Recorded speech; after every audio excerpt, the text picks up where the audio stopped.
Do you feel like you jive with the gay community for the most part? Like, I feel like aesthetically, maybe you just like don't really like seem like you would be, you know, spending a lot of time at gay bars. Describe this for me.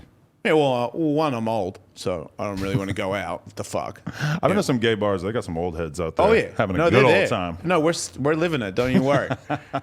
It's just I don't drink, I don't take drugs, so there's that too.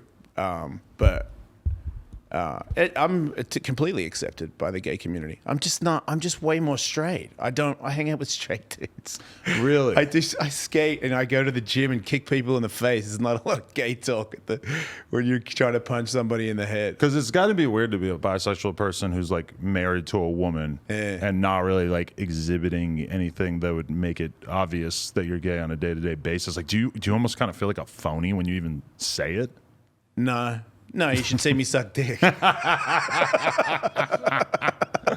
I've seen people talk shit about that. Like, gay as fuck. Like, oh, you say you're bi, but you're married to a woman. Yeah. And I'm like, oh, really? Like, well, she's bi too, so right. You know, a lot of times it's, you know, she's gaying out and I'm hanging out being the dick in the room. Yesterday when I was out riding and I said, I'm like, I'm interviewing Jason Ellis tomorrow, and one of my friends said, he goes, who's that? No. One of my friends used to listen on Sirius all the time, and he watched our podcast or whatever, and he goes, hey, do you think he like meets dudes and brings them home to his chick? Like, hey, let's fuck this dude together? And I'm like, I have no idea. We used to do that. Really? It's just, it's happened? And girls, she would do the same thing, but it's always this, we found that when you do that particular technique, the guy's into one of us, or the girl's into one of us. And then it becomes this odd one out thing, and we just got sick of it. It was very rare that somebody was just completely bi. Right. And was invested in fucking both of us. So now it's more like we just have partners, and it's usually separate unless we have friends that are a married couple, 2 girls, and whenever they're in town, that pops off. It goes down. Yeah. Is it weird having these orgies and whatnot if you're not getting fucked up?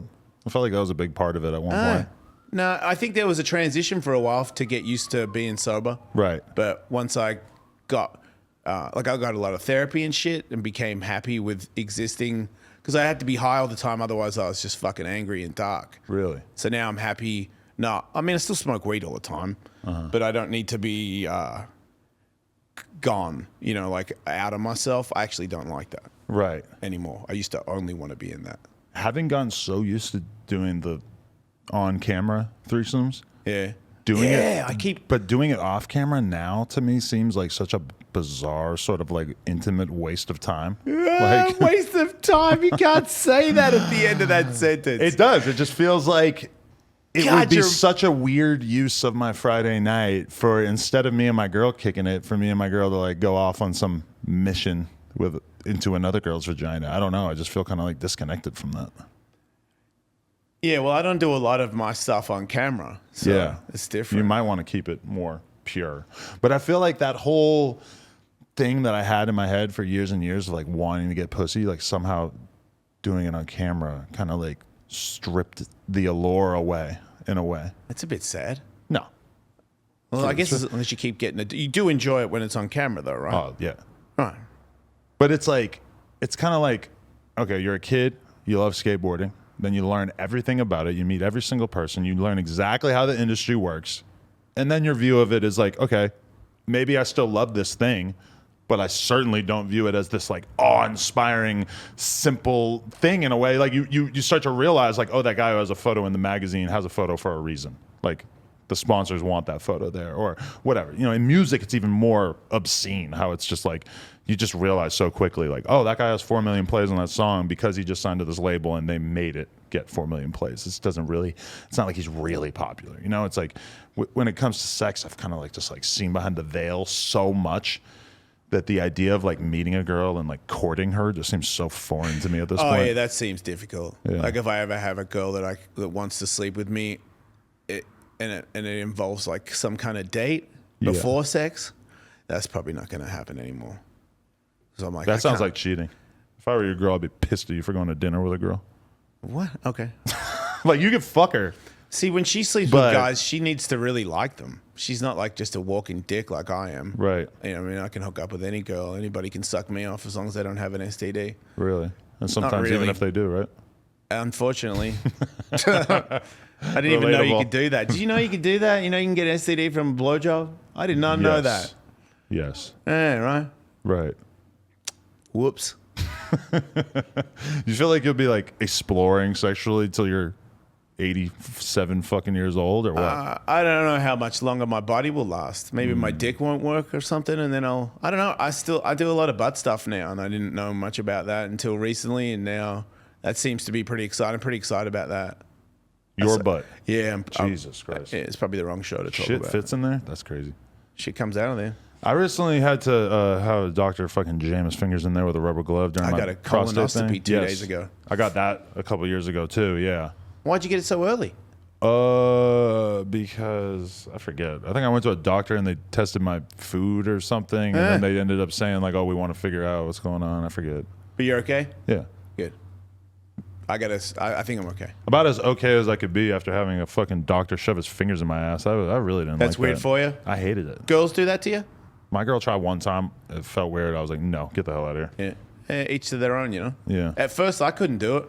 My wife was trying to do it for like 6 months. Give me a glass of wine and a Xanax. Try to put a finger in my ass. And I'm Those like, two things together. If my girl gave me a glass of wine and a Xanax, you're probably gonna have a fucking paperwork party in my butthole because I'm gonna be out like a light. Hey. I'm not gonna know what the fuck's going on. Well, it wasn't happening. Took a long time. I've been working on it hard. The guy already is laughing. Yeah, I don't know. It's like it's weird you being gay and straight because it's kind of like you get how weird it is for straight guys to hear that. Like you understand how. Like I think about that with myself. Like I consider myself so open-minded when it comes to sexuality and stuff, but then when I see guys kissing in a movie, my gut instinct is to look away. Yeah, weird. My girl's like, I you're felt a the homophobe. same way. I'm like, no, I'm not. I just don't want to see that. I felt it took a long time for me to get used to that. I feel like that's the last thing that I could deal with when it came to gaying out. The hardest thing for me to do would be to kiss a guy. Really? Yeah, because it's the gayest shit ever. Yeah. But I'm okay now. I'll kiss dudes. That's good. Fuck off. Wait, but so you told me this when I was in there doing the interview with you. You said, because I pointed at one of your books, and I'm like, oh, nice. You got a book. And you're like, well, I actually wrote 2 books. First one was about skateboarding in my life, and that was a bestseller. Yeah. And then the second one was about being gay, and it was not. Yeah. So that's how it worked?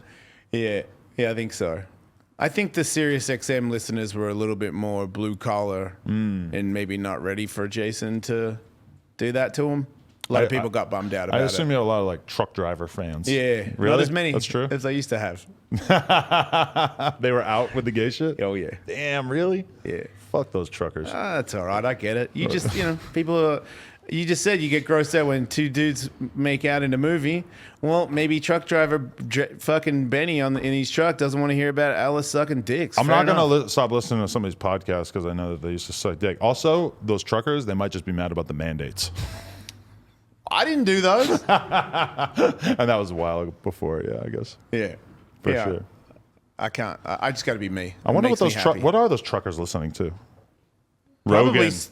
Oh yeah. Well, only if they can. Oh wait, it's on Spotify now, so they can figure it out. Yeah. It's an old school kind of way to people listen to stuff in trucks. Like, Right. It could be difficult for some people to know how to download a podcast. Believe it or not. Yeah, some people are unbelievably stupid, but also just sort of stubborn because Yeah. That's more. I think that's a more appropriate. I started podcasting because of Joe Rogan, roughly. Like his shit just inspired me to start doing sort of the same thing in my lane. Yeah. And then Joe Rogan moved to Spotify, and I think that was almost 2 years ago. And I just watched my first Joe Rogan Spotify interview.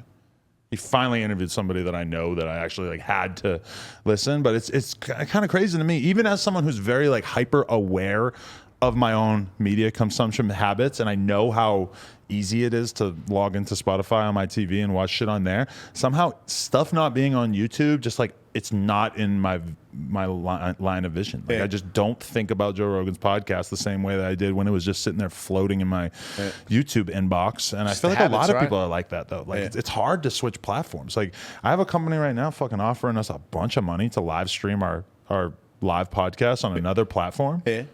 And I looked at the amount of money they said, and I was like, I wouldn't do it for fucking 20 times that amount.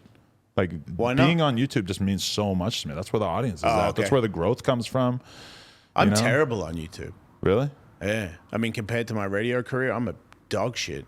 Okay, guys, we want to thank you so much for getting us to 100,000 subscribers right here on the Clips channel. If you want to support, please click that subscribe button. We're trying to get to 200K. Thank you. Thank you so much.